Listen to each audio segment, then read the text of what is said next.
মানুষ, আমরা গরিব ঘরের ছেলে। আমার মা ছোটবেলা থেকে আমাকে একটা কথা বলতো, বাবু তোর বাবার রিক্সা চালায়, পড়াশোনাটা মন দিয়ে করবি, নালে কেউ ভিক্ষাও দেবে না। পড়াশোনাটা সারা জীবন মন দিয়ে করেছি, কিন্তু স্মার্ট বাড়িতে আসার পরে বাস্তব জিনিসটা জানতে পারি। ছোটবেলা থেকে পড়াশোনা করার পরে বাস্তব জিনিসটা জানতে পারি, আমার মা কতটা সরল, আমার মা বাবা কতটা সরল, যে আমার মা আমাকে ছোটবেলা থেকে একটা জিনিস শিখিয়েছে, বাবু পড়াশোনাটা মন দিয়ে কর, নালে কেউ ভিক্ষাও দেবে না।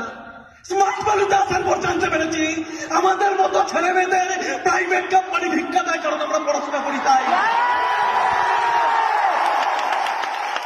ওই ধীরুভাই আম্বানির তো পড়াশোনা লাগে না, ধীরুভাই আম্বানির পড়াশোনা লাগে না।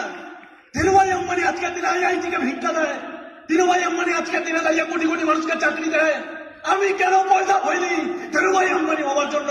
এই ভেতরের আওয়াজটা কে জাগিয়েছে? এই আমরা নর্মাল মানুষ।